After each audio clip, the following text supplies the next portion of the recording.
अस्सलाम वालेकुम। आज हम आपके साथ शेयर कर रहे हैं लसूड़े का अचार। लसूड़े का अचार पंजाब भर में बहुत ज़्यादा पसंदीदा अचार माना जाता है। बहुत ही ज़्यादा इसको पसंद किया जाता है और इसको बनाने के तरीके भी काफ़ी डिफरेंट है। तो सबका अपना अपना तरीका है। तो ये मेरा अपना तरीका है जो मैं आपके साथ शेयर कर रही हूँ। ये हमारा ख़ानदानी अचार का तरीका है। जिस तरह से हमारे बड़े बुज़ुर्ग हमारे डालते रहे हैं उसी तरह से मैं डालती हूँ। थोड़ी बहुत मैंने चेंजिंग की है इसके अंदर, मगर ज़्यादा नहीं। तो ये बड़ा ही बेस्ट तरीका है। इस तरीके से मैं बनाती हूँ और सारे ही बहुत ज़्यादा पसंद करते हैं और मैं इसको सेल भी करती हूँ। और मेरे रिश्तेदार, मेरी अजीज़ अकारब, मेरे बहन भाई भी बहुत शौक़ से मुझसे ये अचार लेके मांग के खाते हैं। अचार को महफूज रखने के लिए, इसको देर पा रखने के लिए क्या क्या टिप्स मैं यूज़ करती हूँ वो भी बताऊँगी। और ये बहुत ही मज़ेदार रहता है, चाहे 10 साल पड़ा रहे, मगर ये बचता नहीं है इतनी देर। तो इसके लिए हमने एक बड़ा पतीला लिया है, इसके अंदर पानी डाल दिया है 3/4 और इसके अंदर हमने हल्दी ऐड कर दी है तकरीबन 4 टेबलस्पून। इसको अच्छी तरह से बॉयल जब आ गया तो इसके अंदर सारे हमने लसूड़े डाल दिए हैं। 10 kg लसूड़े हैं ये, और इनको अच्छी तरह से दबा दिया ताकि सारे ही जो लसूड़े हैं इनको अच्छी तरह से बॉयल आ जाए। जब बॉइलिंग पे आ जाएगा पानी लसूड़े डालने के बाद, तो फिर आपने टाइम नोट करना है। 1 मिनट पूरा हमने इसको रखना है इस पानी के अंदर। 1 मिनट से ज़्यादा नहीं रखना, क्योंकि ये बहुत जल्दी गल जाते हैं। तो इनको हमने ज़्यादा नहीं रखना इसके अंदर।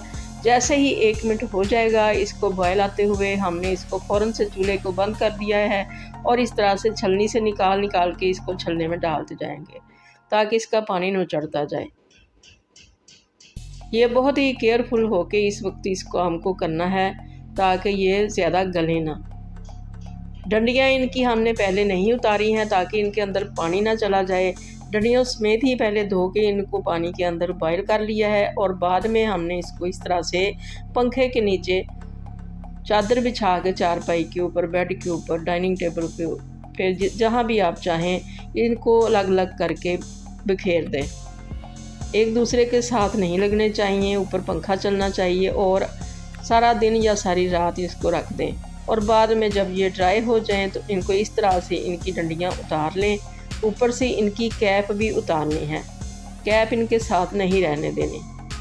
तो सारी ही हमने डंडियाँ उतार ली हैं। उतारने के बाद इसको हमने एक बाल्टी में डाल दिया और अब इसके ऊपर हमने नमक ऐड करना है। नमक हमने काफ़ी ज़्यादा लिया है, तकरीबन 3 पाव इसके अंदर नमक गया है पूरे अचार के अंदर और 1 पाव हल्दी गई है। 10 kg हमारे लसूड़े हैं और इसके ऊपर हमने बाल्टी के अंदर, खुले बर्तन के अंदर, किसी के अंदर भी डाल लें और इनके ऊपर हल्दी और नमक डाल के इनको मिक्स करते जाएं। इसी तरह से सारी बाल्टी हमने भर लेनी है। सारे के सारे लसूड़े हमने तय दर तय रखते जाना है ऊपर नीचे और हल्दी और नमक लगाते जाना है और इसको मिक्स करते जाना है ताकि हल्दी और नमक सारे लसूड़ों के ऊपर लग जाए। तो एंड पे इसको हम अच्छी तरह से मिक्स करेंगे और कवर करके रख देंगे तकरीबन 1 रात या 1 पूरे दिन के लिए, ताकि इसका पानी जो है इसके अंदर एक्स्ट्रा इस सब्ज़ी के अंदर वो निकल जाए। ये बहुत ही ज़रूरी अमल है, इससे हमारा अचार ख़राब नहीं होता। तो अब इसको हिला के अच्छी तरह से मिक्स करके इसको कवर करके एक साइड पे करेंगे और बाकी की तैयारी करेंगे अचार के अंदर।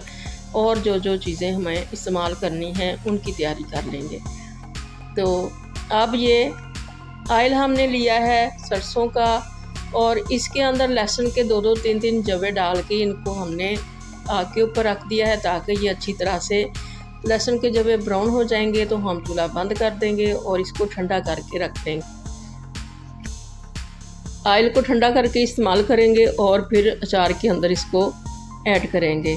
तो ये हमारा काम हो चुका है। अब ये सुरख मिर्चें हमने धूप लगवा ली हैं, साफ़ कर ली हैं, लहसुन छील के धो के अच्छी तरह से ड्राई कर लिया है और ये सारे मसाले हैं अचार के, इनको भी हमने अच्छी तरह से छान लिया है और देख लिया है। कंकर वगैरह अगर ना हो तो अच्छी बात है, इनको साफ़ कर लिया है और इनकी हमने अच्छी तरह से धूप लगवा ली है। धूप अगर ना अवेलेबल हो तो आप इसको चूल्हे के ऊपर ड्राई रोस्ट कर सकते हैं। हल्का सा रोस्ट करने के बाद इसको इस्तेमाल करें अचार के अंदर। किसी भी चीज़ के अंदर नमी नहीं होनी चाहिए। लसूड़ों में से हमने पानी निकाल दिया है। लसूड़े हमने 1 दिन के लिए रख दिए थे। नमक और हल्दी लगा के इसका पानी निकल चुका है, ड्रेन कर दिया है। अब इसको हम वेस्ट कर देंगे। मिर्चों को हमने दादर सा पीस लिया है और आधे मसाले को हमने ये दरदरा सा ग्राइंड कर लिया है और बाकी को हमने साबुत रखा है। 2 टेबलस्पून हमने इसके अंदर हल्दी और नमक भी ऐड कर दिया है, क्योंकि पहले भी हमारे अचार के अंदर काफ़ी ज़्यादा नमक और हल्दी ऐड है, तो बिल्कुल थोड़ा सा ही हमने इसके अंदर डाला है मसाले के अंदर। तो अब इसकी बाल्टी के अंदर हमने अच्छी तरह से इसको ड्राई करने के बाद लसूड़े ऐड कर लिए हैं और ऊपर इसके मसाला डालते जाएंगे और लसूड़े डालते जाएंगे और इसको मिक्स करेंगे। ये हमारा अपना तरीका है, इसी तरीके से हम डालते हैं। तो इस तरह से हिलाते जाएंगे ताकि मसाला जो है ये सारा लसूड़ों के ऊपर लग जाए, कोई लसूड़ा मसाले के बगैर ना रहे। इसी तरह से सारा मसाला हम इसके अंदर ऐड करेंगे जितना भी हमने बनाया है, और इस तरह से लसूड़े डालते जाएंगे और थोड़ा थोड़ा सा ऑयल भी ऊपर से डालेंगे ताकि लसूड़ों के ऊपर ये जो मसाला है ये अच्छी तरह से चिपक जाए।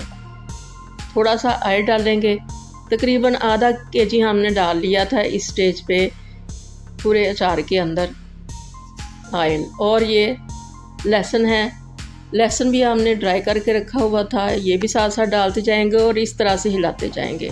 जितनी देर इस तरह से हिल सकेगा अचार हमसे इसी तरह से हिलाएंगे ताकि ये टूटे ना। चम्मच वगैरह से ये टूटने का भी खतरा होता है, मगर इस तरह से नहीं। मगर जब ज़्यादा भारी हो जाएगी बाल्टी तो फिर हम उसी तरह से हिलाएंगे। तो सारे ही लसूड़े इस तरह से थोड़े थोड़े डाल के थोड़ा थोड़ा मसाला डालते जाएंगे, लहसुन डालते जाएंगे और ऑयल डालते जाएंगे और हिलाते जाएंगे।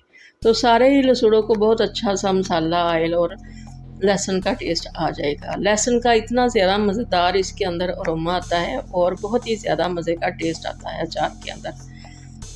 तो बहुत ही घर का बना हुआ साफ़ सुथरा सा अचार बहुत ज़्यादा मज़े का लगता है और बिल्कुल कोई प्रिजर्वेटिव इसके अंदर नहीं जाता।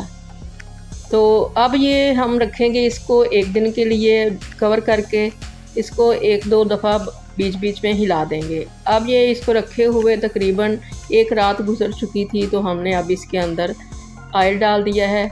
अब इसके अंदर ऊपर तक ऑयल डालेंगे ताकि ये नीचे दब जाए सारा अचार और ऊपर तक ऑयल होगा। तो ये इसको अब खाने के लिए तैयार होने के लिए 8 से 10 दिन लग जाएंगे। पहले बनाने में भी 4-5 दिन लग चुके हैं, अब इसको तैयार होने में 8 से 10 दिन लगेंगे। तो इस तरह से ये होना चाहिए, इसके ऊपर तक ऑयल आना चाहिए। इतना हमने डाल दिया है। अब इसके अंदर बॉइलिंग आएगा, ये कोई भी नहीं बताता। पूरे यूट्यूब पे मैंने सर्च की है, कोई भी ये नहीं बताता कि इसके अंदर बबल उठेंगे और बबल उठने के बाद इसके ऊपर बहुत जल्दी ख़राब होने का खदशा होता है। तो सारा दिन में इसको 2 से 3 बार ज़रूर हिलाना चाहिए, ऊपर का नीचे, नीचे का ऊपर करना चाहिए। और ऑयल भी आहिस्ता आहिस्ता से ऊपर आता है और बर्तन ऊपर से थोड़ा सा बड़ा होना चाहिए ताकि ये बाहर ना निकले। तो 4-5 दिन इसको बबल उठते हैं और बहुत ज़्यादा इसको ख़तरा होता है ख़राब होने का। तो नज़रों के सामने ही इसको रखिए, हाथों के आगे ही रखिए ताकि इसको सारा दिन में आते जाते 2 से 3 बार हिला दें और इसको ऊपर नीचे करते रहें और देखते रहें कि ख़राब तो नहीं हो रहा। 4-5 दिन इसको इस तरह से करना पड़ेगा। कोई धूप नहीं लगवानी, कोई बाहर नहीं इसको रखना, किचन में ही रख लें। और बाद में ये 5 से 7 साल, जितने भी साल आपका रह जाए तो बिल्कुल ठीक इसी तरह रहेगा। इसकी शक्ल भी चेंज नहीं होगी और टेस्ट भी बिल्कुल नहीं बदलेगा। तो इसी तरह से आप भी बना के देखिएगा। अल्लाह करे आपको ये रेसिपी बहुत ज़्यादा पसंद आए और आपके बहुत काम आए। दुआओं में याद रखिएगा। अल्लाह हाफिज़।